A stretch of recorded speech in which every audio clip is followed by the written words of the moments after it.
Shalom saudara-saudari, bertemu lagi kita di dalam Rhapsody of Reality. Ajaran Pastor Chris hari ini bertajuk Dikuatkan oleh Roh Kudus.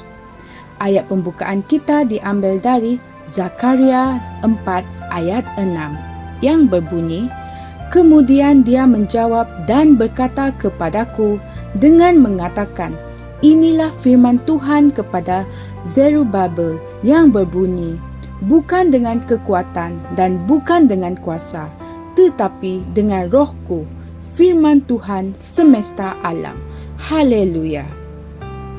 Saudara-saudari, tidak kira apa jua kesusahan yang kamu hadapi dalam kehidupan, kamu boleh menang.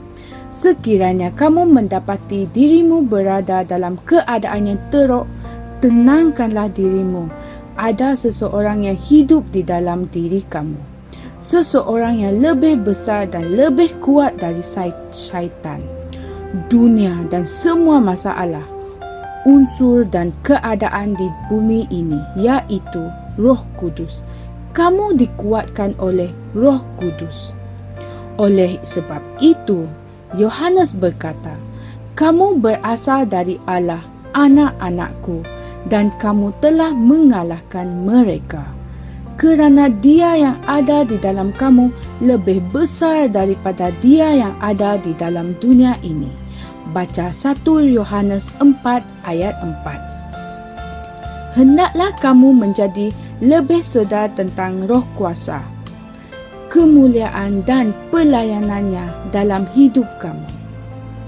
Malah dalam doa, kamu harus bergantung kepadanya untuk berdoa yang efektif. Sesetengah orang berdoa, namun tidak ada apa-apa yang berlaku kerana mereka telah mengucapkan kata-kata yang tidak dikuasai, disampaikan atau diinspirasikan oleh Roh Kudus. Kuasa Roh Kudus adalah unsur yang hilang dalam kehidupan ramai orang. Hal ini menjelaskan mengapa mereka hidup sebagai para mangsa, sedangkan Tuhan telah menjadikan mereka sebagai para pemenang. Saudara-saudari, dalam Efesus 5 ayat 18 hingga 19, Rasul Paulus mengatakan kepada kita, "Dan janganlah kamu mabuk oleh anggur, kerana anggur boleh menimbulkan hawa nafsu. Sebaliknya, hendaklah kamu dipenuhi oleh Roh dengan berkata-kata kepada diri kamu sendiri dalam mazmur dan kidung puji-pujian dan nyanyian rohani, apabila sambil menyanyi dan bermazmur dengan hatimu kepada Tuhan." Dipenuhi oleh Roh adalah kuncinya. Apabila kamu dipenuhi oleh Roh, kamu akan membolehkan Roh Kudus memberi kesan yang efektif kepada kata-kata kamu dan segala apa yang kamu lakukan. Roh Kudus boleh membantu kamu. Dialah kuasa Tuhan dan dialah hidup di dalam kamu dalam kepenuhannya, dalam kepenuhan kemuliaan dan kekuatannya. Oleh itu, bagaimana kehidupan kamu boleh menjadi biasa-biasa sahaja? Dalam Injil Kisah Para Rasul memahami perkara ini dan sentiasa memberi pelayanan di dalam dan dengan kuasa Roh. Seringkali mereka digambarkan sebagai orang yang penuh dengan Roh Kudus. Misalnya, Stefanus, Kisah Para Rasul 6 ayat 5.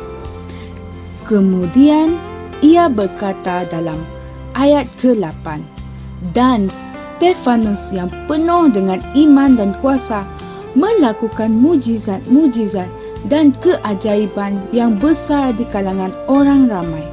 Baca Kisah Para Rasul 6 ayat 8. Saudara-saudari, perkara yang sama itu boleh dan patut digambarkan mengenai kamu. Kamu dipenuhi dengan Roh Kudus dan kuasa kerana Kisah Para Rasul 1 ayat 8 mengatakan, tetapi kamu akan menerima kuasa apabila Roh Kudus turun ke atas kamu. Kamu boleh memperoleh hasil yang luar biasa dalam hidup dan pelayanan kamu kerana kamu dikuatkan oleh Roh Kudus. Haleluya. Saudara-saudari, mari kita berdoa. Ya Bapa, aku mengucapkan terima kasih atas kasih-Mu dengan mengutus Roh Kudus untuk tinggal di dalam diriku. Sekarang aku dipenuhi dengan kekuatan, mampu melakukan semua perkara dan membawa kemuliaan kepadamu. Aku diperkuatkan oleh Roh Kudus untuk melakukan keajaiban dan mujizat-mujizat yang benar, untuk melakukan perubahan dalam kesihatan, keluarga, pelayanan, kewangan, pekerjaanku dan di duniaku. Dalam nama Yesus. Amin. Renungan tambahan kita diambil dari Lukas 24 ayat 49, Kisah Para Rasul 1 ayat 8 dan Efesus 5 ayat 18 hingga 19. Sekian perkongsian saya pada hari ini. Sehingga kita bertemu lagi pada hari yang lain.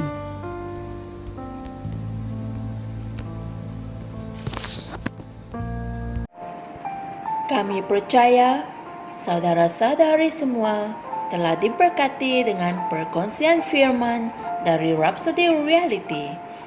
Bagi sesiapa yang ingin menjadikan Yesus Kristus sebagai Tuhan dalam kehidupanmu, kamu boleh mengucapkan doa ini bersama dengan saya. Ya Tuhan Allah, aku mempercayai Yesus Kristus, Anak Allah yang hidup dengan sepenuh hatiku. Aku percaya Dia telah mati untukku dan Allah telah membangkitkan Dia dari kematian. Aku percaya Dia hidup hari ini. Aku mengaku dengan mulutku bahawa Yesus Kristus adalah Tuhan dalam hidupku mulai dari hari ini.